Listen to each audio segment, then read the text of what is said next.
And there we go, recording. So today is Tuesday, October 4th. We are officially at the last quarter of the year, 2016. It is crazy. So before we dive into tonight's topic, I just want to give some recognition with ending the month of September. So we have for Success Club, Sharon didn't even know she was at 9 until I told her she was at 9. I was at 6 in my CBC and in my second CBC 2.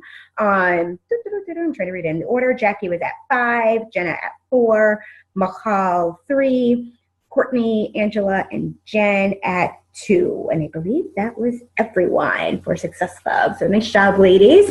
Keep it up. We'll put up the board tomorrow for the month of September with PV and Success Club, and all that jazz.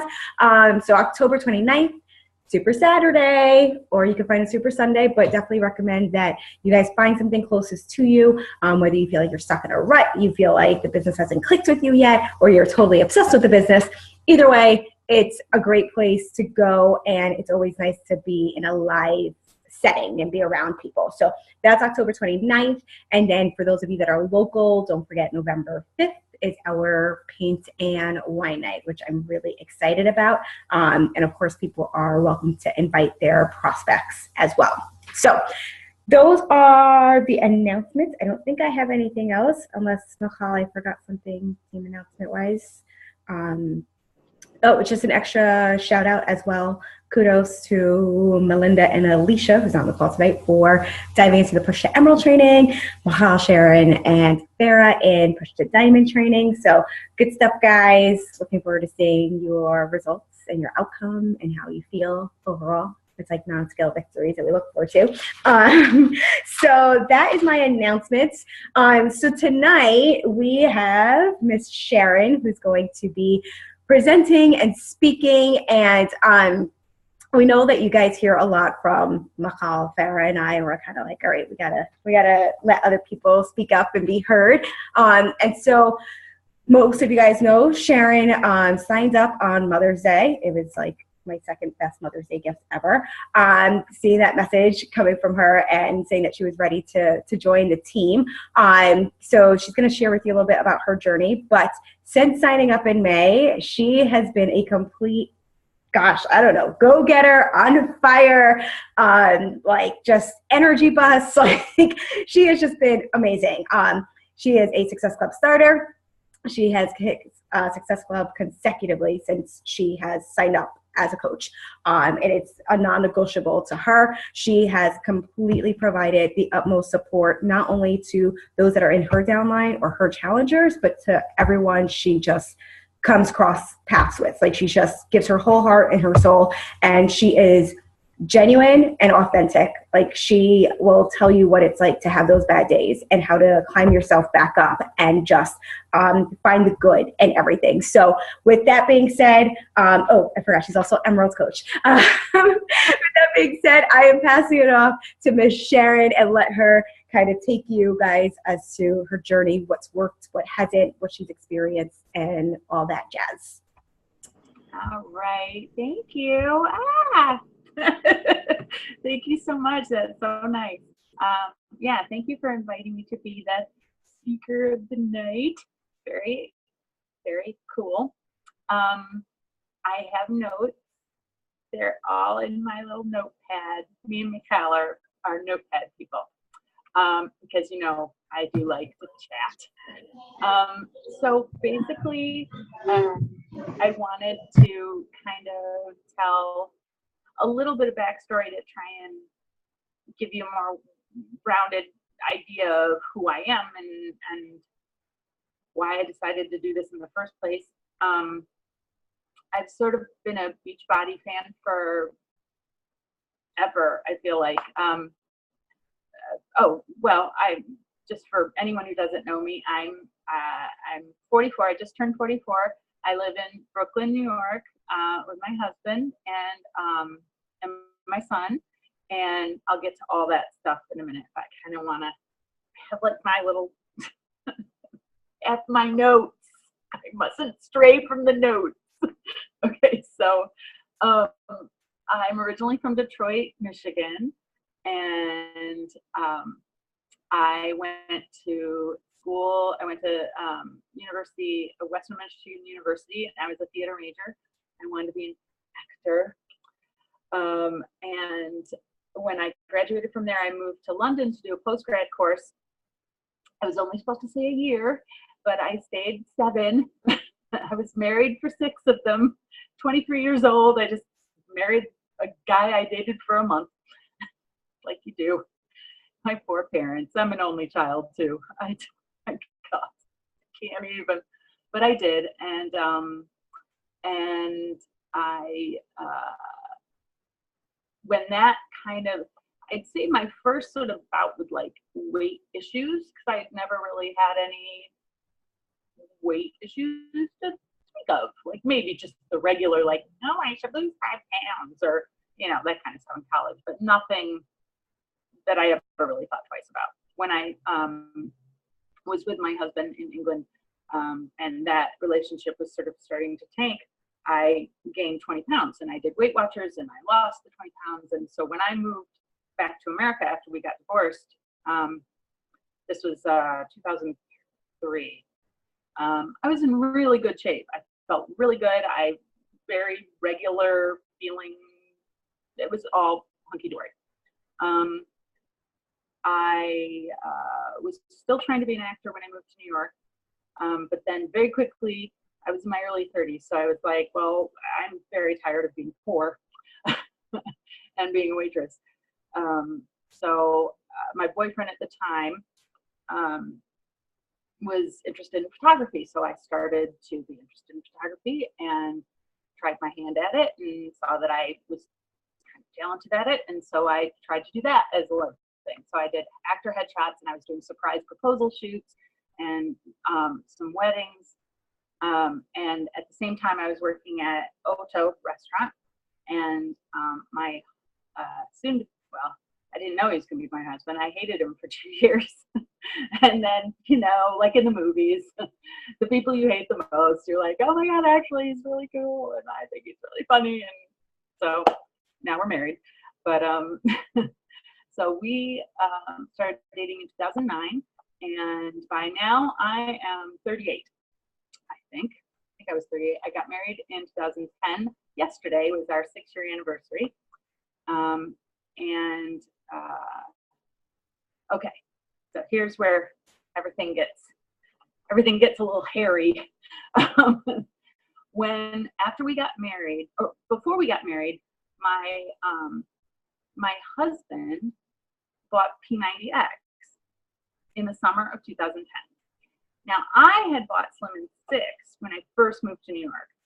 So I don't know why I made fun of him in 2010 when he bought it, but I did. I was like, why did you buy that thing off the TV for? He's like, well, my friend did it, and he lost lots of weight, and so I think I should do it too. He's like, and you should do it with me. I mean, can you believe, and if you knew my husband, like, it was just very unlike him. And I was like, well, all right, okay. So we did P90X the whole 90 days. And by my rehearsal dinner, I was showing off my pull-ups. I did one by myself unassisted. I'll never forget. I was like, you guys, look. And on our honeymoon, we would we still to this day laugh about all of Tony Horton's little things. And we were doing like moves in Aruba in the ocean. So we fell in love with it. We were huge fans. After we got married, I wanted a family. And so we started trying right away. And I had a miscarriage at 9 weeks. Here begins our story of the emotional eating of Sharon, Drohan. So that hit us really hard, harder than I ever thought that kind of thing could hit, but it did. And so 6 months later, I got pregnant with my son, Edward. But as anybody who's ever had a miscarriage knows, if you get pregnant after the miscarriage, it's like, the stress is like unreal, because you pretty much just think it's all going to end at any moment. And then add to that bleeding and all sorts of complications and issues. So I was very stressed out the whole time. Then he was born almost 3 months premature. It was basically, I went in because I didn't feel him moving. They said I had low fluid. Then they had me on a monitor and his heart rate kept dipping. And so they're like, we have to take him. So he was 1 pound 11 and he was just this big. He was just so very small. And he spent 2 months in the NICU. And we had him in Manhattan. So it was like, I lived in Bay Ridge. So it was like 40 minutes to an hour to get to him every day, travel back and forth. Then when he came home, luckily he came home, and there's the stress of having a premature baby, let alone a newborn. Just a premature baby who isn't very good at eating, he's not very good at sleeping. Everything is kind of, I don't know, just not how, you know how mom gut is and how your instinct is and how you just know when shit's not right. And just nothing felt like it's supposed to. And then you have everyone in here going, oh, it's okay. It's okay. That's normal. He's a preemie. It'll be fine. It'll be fine. It'll be fine. But just nothing felt fine. He didn't act fine. He didn't. So he had reflux and he had all this list of things that were wrong. In the end, at 18 months, he was diagnosed with autism, which by that time wasn't a huge surprise to me, but it still sucks. It really does. It's a really sucky thing to deal with. I would say, especially at my age and having him be my only child, there's the worry of the future. That is still a huge concern of mine. So around this time, I'm on Facebook, as you are. I'm like, Pio? What is this Pio? And I had been in the Bay Ridge Moms group, and I had met Kira at the library one time before I even knew about Beachbody stuff. She was the only person who said hi to me. I remember she's so friendly, she's very smiley. And there was like this little clique of other girls that were like breastfeeding and chatting, and they obviously knew each other already, like after the library time was over. And I kind of awkwardly was like, hi, you guys. Okay, I'll go home. So I never went back to the library. But I always remembered that Kira was very nice. And anyway, one day I'm on Facebook and I see she's doing this stroller fitness thing. And then I see Pio, and Pio is this non-impact new Beachbody workout. And I'm like, non-impact? Well, that sounds good, because I gained a lot of weight and I haven't exercised in like 2 years now at this point. So yeah, I should do this. Dan, should I do this, Pio? Yes, do it. So I call and I do it. And I was like the biggest yo-yo in my accountability groups. When I was like on fire. But I'd be like, oh, and shit's hitting the fan, so I gotta go. And oh, I'm back for a day, but no, this is too much. And so Kira was always checking back and always like, hey, how are you doing? Just checking. I'd be like, I suck, I know, I suck, I'll be back, I promise. Oh, but you know, we've all heard it. And in the end, just to try and make a long story short, it was too much at the time. I was very, very, very overwhelmed. We had therapy in our house all the time, all day long. He was, 20 hours of therapy, just of ABA. Then we had PT and OT, and then the second year I had to take him to this school in the morning, and it was just a lot for the old heart to handle in my head, and I just couldn't. As much as I needed to concentrate on myself, I couldn't.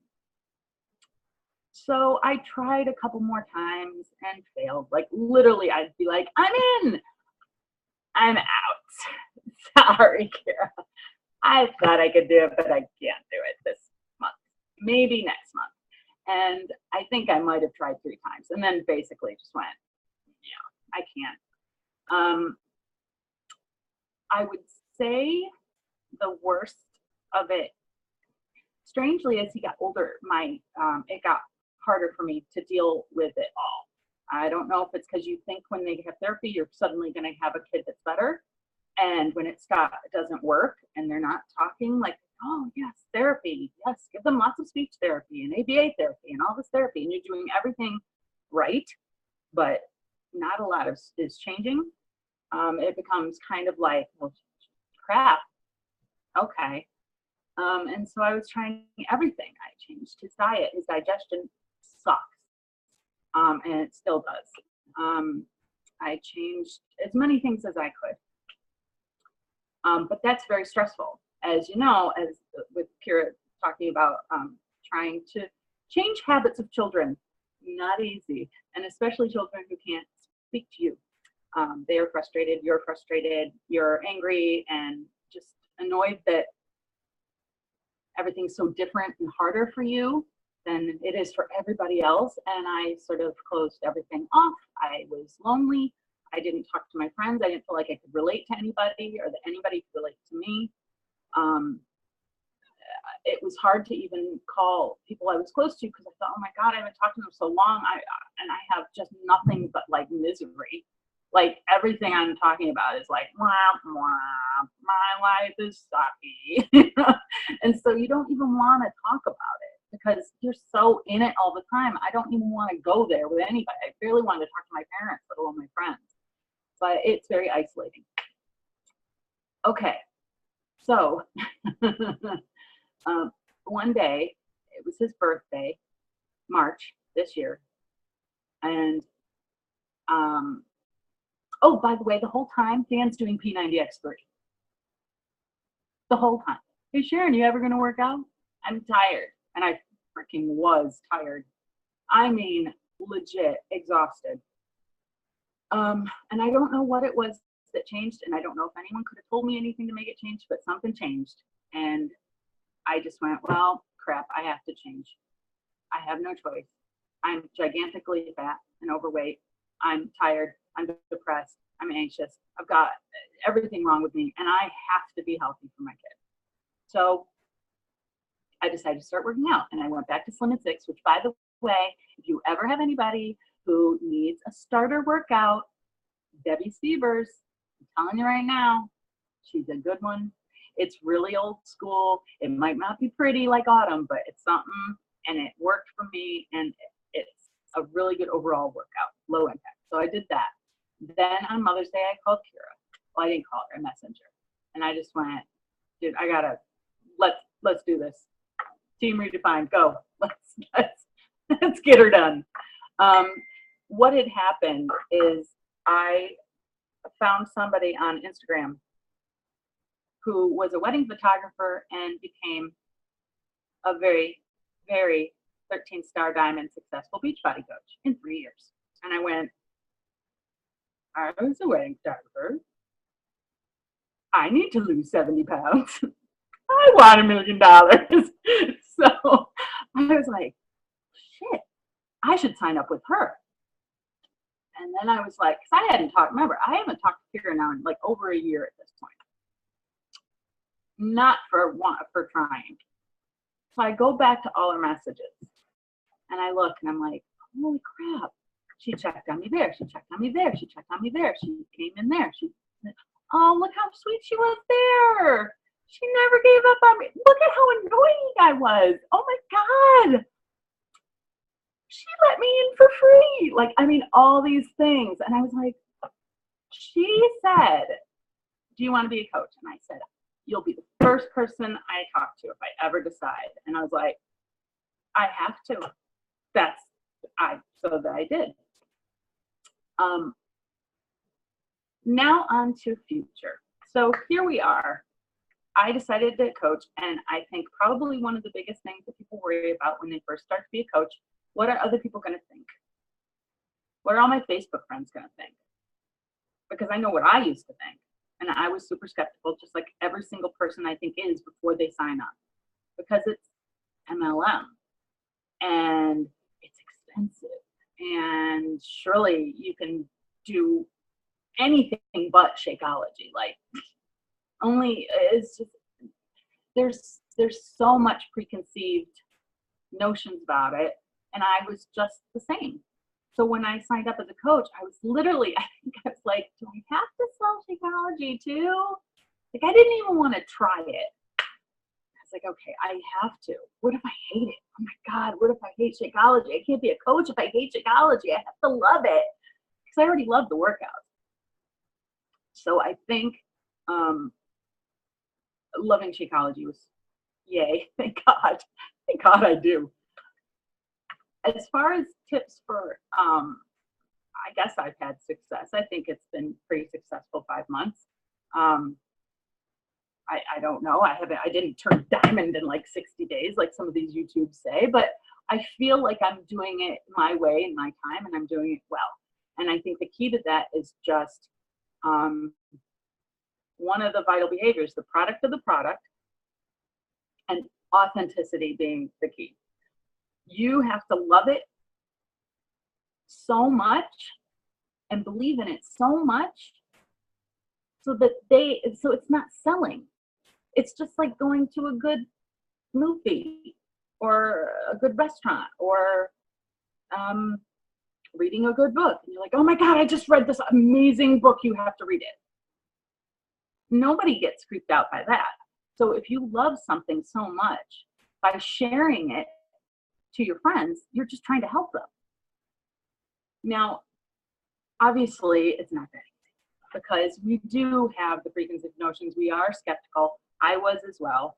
I'm just referring to my notes. Hang on. I want to get back on track here. So what I figured I would do is use a blog as a gateway. This way, because I felt weird. I didn't want to just be like, here's pictures of my son. Oh my God, I'm a Beachbody coach. Look at me, look at me. Because everyone's just going to be like, whoa, girl, where'd that? Why do you think you're some fitness expert now? Like, so what I did was, before, even when I knew I wanted to sign up, I started posting my fitness pictures. So before I even mentioned Beachbody, I'd be like, here I am trying to lose weight. Look at me doing sit-ups.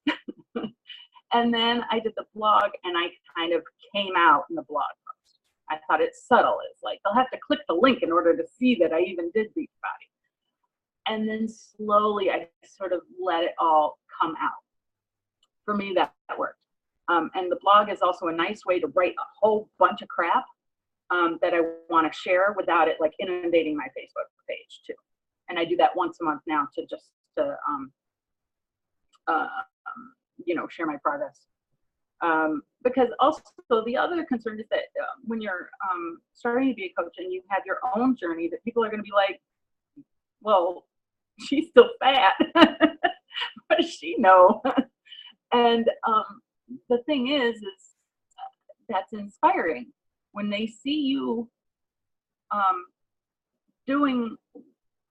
If she can do it, then maybe I can do it too. At the end of the day, the key to getting the people is sharing your story and letting that story be the inspiration to other people. And it's not going to be an inspiration to everybody, but it's going to be an inspiration to the people that you want. So there's that cliche, your vibe attracts your tribe, and it's absolutely true. Not everybody likes a bubbly, chatty Kathy like me. So if someone were to look at my stuff and try and imitate me or like do what I do, but that's not how they are, it's not going to work. So you be yourself, you share your own thing in your own way, authentically, and people will be attracted to it. But you got to share. You got to let them know that you're doing it, or else, well, they won't know to ask you. They might be like, oh, well, good for her. She's exercising. Well done.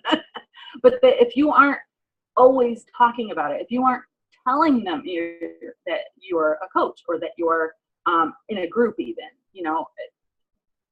then how are they going to know to ask you? And they might want to be proven, they want proof. some people are going to come up to you and be like, I want what you're having. Let's do it. And other people are going to be like, prove it to me. I'm going to sit back for 6 months and watch you. And then I'll decide if it's worth it. And I think most people are like that.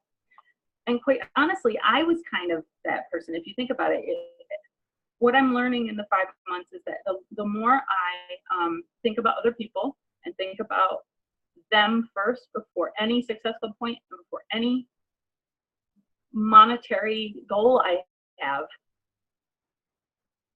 that is how I'm successful. That's how people join me, is because I don't give up. I just write to people. I don't actually, they write to me. I sometimes write to people, but a lot of times I get them writing to me, and they aren't necessarily like, hey, I want to join the group. They're just like, wow, you were really inspiring, or, oh, what are you doing? And sometimes you have this break where you answer them and you ask them questions about themselves, and then they're like, they don't respond. That's their nerves. That's them. They're scared of the money. Everybody's scared of the money. They just need more time, and you have to not give up on people who say no. That's the other thing. And I don't mean no like no. I mean like excuse makers. We all have excuses, and they're mostly always legitimate excuses. At least in our heads they are. They're very legitimate to us. And never, I never poo-poo anyone's excuses at all. I had tons. I felt like they were legitimate. So, but it's instinctual to object. I told this to a friend, when you're in a store, and this was that Wore, what's his name? What's his first name? Anyway, the GoPro guy. Eric Wore. He's like, when you're in a store and people go, can I help you? And you're like, no, don't want help. Leave me alone. So people are gonna instinctually have a reason to say no, even though if they don't, they're just like, no, I can't afford it. I can't afford it. We're broke. We're broke. Don't let that be the end of it. And I don't mean in a pain in the ass way. You don't have to be like, no, you're not broke. Like, you just have to give them a chance to see the value in what you're doing, so that they can find a way to make it happen. Because I had to ask my parents for my first challenge back money, but it was important enough to make it happen. Do you see what I mean? And not everyone's going to be able to ask their parents, but I'm just saying that it might not be this month, it might not be next month, but if you keep showing up and you show them that you actually give a shit about them, if you care about them, then they will, well, they'll either come around or they won't, but I think most of the time they will. Because they wrote to you first for a reason. They want that accountability. They want help. They're scared to make a change. Everyone's afraid to change. We're all afraid to change. It's not easy. No change is easy. And if you can keep remembering, just be empathetic. Remember how you felt. Remember always, like, how do you feel when you move to a new neighborhood, or if a boss like changes the computer program, or a menu at a restaurant you work at, or a seating plan in school? It's like, oh, this is so stupid. I hate this. This is never gonna work. It's just dumb. Or Facebook. Remember when Facebook just kept changing every single layout they had, and oh my God, why do they have that scrolling thing on the side? This is just so stupid. But it becomes the new normal eventually. You gotta give people a chance to get used to the change, and eventually it'll work. I have to get back on track. I think I have one more thing. Hang on.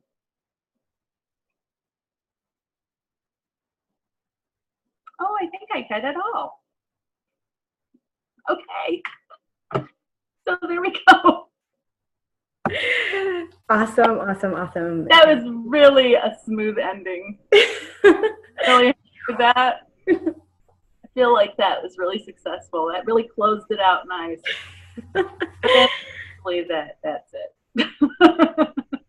So I just wanted to highlight a couple of things, and I think I should add 2 questions on here as well. But I know sometimes you guys look at yourself and your business units and your business centers and where you're at your journey. And you might think that you don't have a certain level of success, or sometimes you feel like you don't have enough successful moments to put yourself out there. And the reality of it is that you do, because you can celebrate your non-scale victories. You can celebrate the days that, is really tough in your life and you're having a better day. You can celebrate those things and be real. And, I would say, as Sharon said, like, she got invited from this 13-star diamond who's been in the business less than I have. And, she had that invitation to go ahead and do so. And I could have sat there and looked at it and said, well, what do I have? Right? Like, go ahead and sign up for that person. Who am I compared to her? So you have to remember that you are in your own lane. You're in your own race. And there's no comparison to anyone, because you are unique and you're your own story. And so I also wanted to hit on, we talk a lot about consistency and how much consistency is important.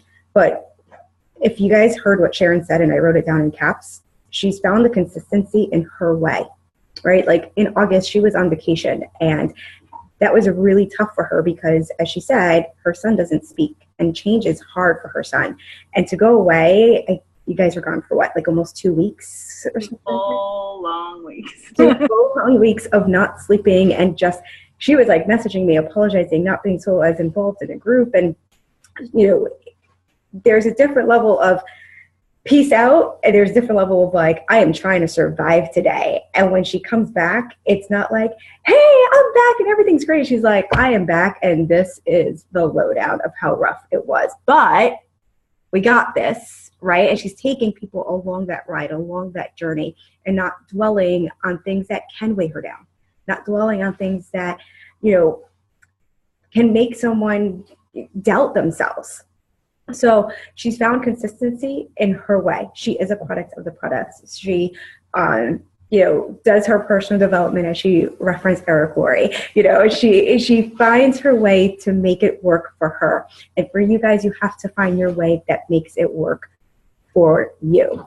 Yeah. I forgot something importante. I was going to say, consistency is very important. And I just forgot what I was going to say again. Not even kidding. It's just gone. If you guys have never worked with her in a group yet, like, you got to jump on that. It's like, for 5 seconds, I was like, I have to say this one thing, and now it's gone, so never mind. But it was really smart. If it comes back to you, just cut me off. But I was also going to just add on as well, like how you kind of said, even though it's cliche, right? Like, your vibe attracts your tribe. And maybe you guys have even noticed this as well, as people inviting to Team ReDefine, and how it's transformed, because everyone has different personalities, and that's really cool and it's fun to watch. But what I've seen in our challenge groups, because I partnered up with Sharon the past 5 months, is her tribe is not just one set of people. And this is actually something I learned from her as well. Her tribe is preemie moms. Although her son is past that stage, she has moms that she met in other Facebook groups that had babies that were preemies, preemie moms, miscarriage moms, autism moms, and then she even has some, theater ladies in the group. And not all of them were high, crazy, vibrant energy like her. And I can imagine the two of us in a group together, it's some crazy stuff in there. And I've watched someone like Angela come out of her shell from that first group. She was like, super quiet, I'll check this out. And then all of a sudden, this woman is whipping out like live videos on her like 10K. We're like, wait, what? So your vibe does attract your tribe, but over that time, you evolve and your tribe evolves. So don't cut yourself off, when you think like, oh, well, if I'm just going to attract moms, right? Like, moms is still general. Like, what kind of moms do you want to attract, right? Like, I tend to attract moms that are not necessarily married, but live with their spouse. And it's kind of like, I guess, that vibe that I put out there. I don't know, but it happens, right? Some of you guys will put that vibe out of moms with 3 or 4 kids. Know what it is that you put out, you are going to attract, and it's going to evolve. So just don't cut yourself short with thinking, oh, I'm only going to talk to these people. That tribe can be multiple types of people, multiple layers of your target audience. Yeah.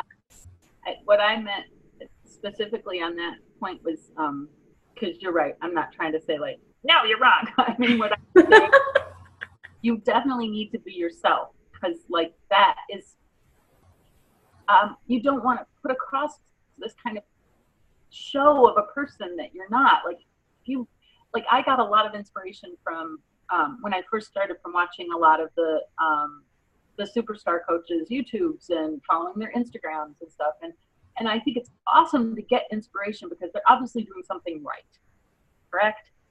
However, you can't, I also see people trying to mimic these coaches. There's this one blonde chick, God, what's her name? I can't remember, but she always does the same, like really huge, big grin. But for her, that is her authentic, silly grin. For anybody else to try and do that would just look so absurd, and I've seen it. I'm like, are you talking Bonnie Engel? Yes, they're totally trying to be Bonnie. They are. It only works for Bonnie. Bonnie has trademarked that look. Down. But I think you can be inspired by Bonnie Engel or any other of these coaches by the consistency with which they post. Although Bonnie's been slacking on Instagram, I'll just say that. I don't know what she moves. But anyway, I think you can be inspired by the idea of what they do. You just got to find out what is your thing, because not everybody's going to like Bonnie Engel. Someone might want someone quieter, a little less bubbly, a little less Bonnie. You know what I mean? Like, that's not always going to be super attractive to somebody. So if you are a little more low key and a little more straight, up and down, to the point, people like that. You got to find the people who like that. And people will be drawn to that because it's different, it's cool, and it's you. And that's who people want to work with. They want to work with you. That's the difference. They don't want to just buy Shakeology. Nobody wants to buy Shakeology, probably, like at first. They want to work with you. And in order to work with you, they want to kind of do what you did. Like, what'd you do? That was so cool. I did this. So sell yourself. Show yourself, your true self, and don't be afraid to do it. Don't worry about what other people think. Just do it authentically, and then they'll love it. But if you do it fakey, they might think, well, that's weird. That's not like her. Do you know what I mean? Totally. I think it's true. And some of you guys might have even attempted to kind of be someone you're not, and have seen that and experienced that firsthand. To be you, and because no one can take that away. You really can't. And embrace your journey, right? Like, Sharon, you totally embraced your journey and just kind of been open-minded to it, and been as well open to sharing it. So if you guys haven't followed her blog just yet, get up on that yesterday, because she is sharing these progress moments. So Sharon, you have been consistently losing 5 pounds a month. Yes. So we're down 25 pounds. Yeah, about, I think 20. Yeah. Yes. Yeah. I was 206 and I'm 180 or 179. Woohoo! That is awesome, awesome, awesome. Congrats. So guys, I hope you've been inspired in all different areas from this call tonight. Realize that when you find a way to make this business work for you, it doesn't no longer feel like nerve-wracking to take action and do what you need to do to get to where you want to be. I know that sounds a little bit vague, but everyone's goals on this call and everyone's goals on the team is different, and I want to respect that. So you figure out what works for you. And most importantly, I'm going to just add on to this as well. One of the other things that's been key is we're in contact pretty much every single day. Every single day, Sharon and I are connected. So I highly, highly, highly recommend that you guys are in contact every single day with your upline or with your sponsor or whoever it is that you feel like you mesh well with, and you're getting the advice that you need, you're getting the support that you need. Because it's when we are not connected to that person, to a person on our team, where it's going to be easier to say, not right now. It's just, life's too busy for me. I can't deal with this. I'll figure out another time to get back at this. And really, there'll be no other time to get back at this. So stay connected with that person that you feel that you're getting support with, and connect with them every single day. And let that person know as well, if you need extra accountability in a certain area, speak up, because no one's going to know what you need unless you're vocal about it. And I'll just say too, that's a journey as well. Just real quick, you know, it's not like I'm Miss Perfect Pants. You know, like I have days like this past 2 days that have been awful. I haven't wanted to do anything Beachbody related. I've done it because I have to. I have people I'm writing back to, and obviously I have to force myself to do it, is what I'm saying. And so it's not unusual to be like, oh God, I don't know, I'm tired. So I just wanted to say that it's not unusual, and that it's not easy peasy and like, woo, everyone should just do it. It takes work, but you can do it. Love it, love it, love it. So if you guys are coming to wine night, you guys will meet Sharon in person. If you're not coming to wine night, that should actually encourage you guys to even buy a flight to Brooklyn and hang out with us in person. All right, you guys. So next team call is Tuesday, October 18th. I know, again, it's another holiday for a lot of our team members. So if it's not a holiday for you, what we're going to do on October 18th is actually bringing back something we've done in the past, which is roundtable discussion. And so I will post in the group, in our team page beforehand, kind of like a little bit of a checklist of how to best prepare for a roundtable discussion. What's great about these is that we each take a turn to kind of speak up about things that we're struggling with or goals that we want to hit, and everyone kind of exchanges ideas. And by the time you get off that call, you have a boatload of notes to implement and ideas to use. So that is October 18th roundtable discussion, and we will do more roundtables in the future. So before we hang up or I stop recording because I want to screenshot. Yes, Michal, go ahead, fix your hair now. Let's do a nice quick little photo. Actually, we'll do 2 photos. All right. So one where you can just smile nicely. Look, everyone's like, I'm awake. I promise I'm awake. Ready? 1, 2, and cheese. All right, you guys. Now I want you guys to be silly and funny. So think on your feet. You're right. Alicia. All right, you guys. You ready? Oh, I love it. Yes, Melinda. Yes. Ready? And 1, 2, 3, go. Love it. Awesome, you guys. All right. Recording will be posted in